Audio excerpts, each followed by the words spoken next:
Le joli mot du jour. Aujourd'hui, colophon. Ah là là, celui-ci, je l'aime. Je l'aime sans limite depuis que je l'ai croisé dans un livre et en ai cherché sa définition. Je l'aime pour 2 raisons. La première, vous me connaissez, parce qu'il me fait rire. Ses sonorités m'inspirent des images truculentes. Qu'est-ce qui peut coller au fond de quoi, me demandai-je. Un chewing-gum mâchouillé, au fond d'une trousse, déposé là subrepticement à l'insu d'une prof revêche? Un résidu de caramel au fond d'une casserole oubliée sur le feu? Ou encore la trace d'un vent intestinal mal maîtrisé au fond d'un slip condamné à l'abandon coupable? Je vous avais prévenu, ça me fait rire. Et quand bien même cela me ferait rire que moi, c'est déjà ça de gagner sur la morosité ambiante. Pour paraphraser Descartes, je ris, donc je suis. La seconde raison qui me fait aimer le mot colophon, c'est qu'il touche à un domaine qui m'est cher, à savoir le monde du livre. Il fait partie de ce vocabulaire merveilleux du secteur de l'édition, de la création littéraire et de l'imprimerie et de la presse. Ces mots tels que aplat, casse, césure, chromalin, empattement, filigrane, gaufrage, hirondelle, opistographe, septénion ou encore tapuscrit. Pour entrevoir ce que colophon signifie, scrutons son étymologie. Il nous vient du grec ancien colophon, qui signifie le couronnement, l'achèvement, au sommet. Il est aussi associé à la ville de Colophon, qui était une cité d'Ionie, près d'Éphèse. Ainsi, on entrevoit que le colophon parle d'achèvement de quelque chose.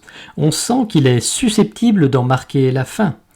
Et de fait, il s'agit d'un terme d'imprimerie qui désigne la note finale d'un manuscrit ou d'un incunable donnant généralement des indications sur le titre de l'œuvre, sur l'auteur, parfois sur le copiste et la date de copie, ou bien sur l'imprimeur et la date d'impression.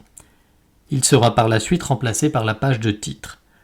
De nos jours, le colophon, désormais appelé l'achevé d'imprimer, a été mis au point pour décrire ou définir le contenu du livre.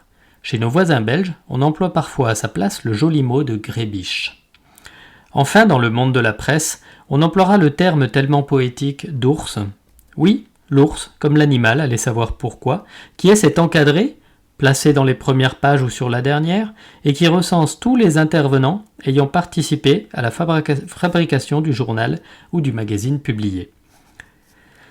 Historiquement, le premier colophon connu en Europe est celui du Psalterium de Mayence. Écoutez comme il est détaillé et savoureux. Ce présent livre des psaumes a été décoré par la beauté des initiales, rehaussé par des rubrications, le tout composé au moyen d'une invention technique d'imprimer et de faire des caractères sans le secours de la plume, et pour l'amour de Dieu, terminé par Johann Fust, citoyen de Mayence, et Peter Schoeffer de Gernsheim, l'an du Seigneur 1457, en la vigile de l'Assomption. C'est beau, hein? Ou encore ce colophon expressif, trouvé sur un manuscrit copié à la main. J'ai enfin terminé, et ma main fatiguée peut se reposer.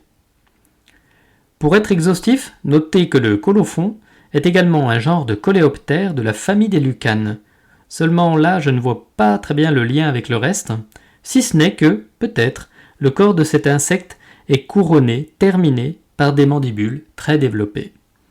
Pour finir, voici le colophon de ma chronique du jour, achevé à la clémence de Dieu et de mes chers lecteurs et auditeurs fidèles et avides d'instruction en l'an de grâce 2024. À bientôt donc pour un nouvel épisode du Joli Mot du jour, et merci pour votre fidélité.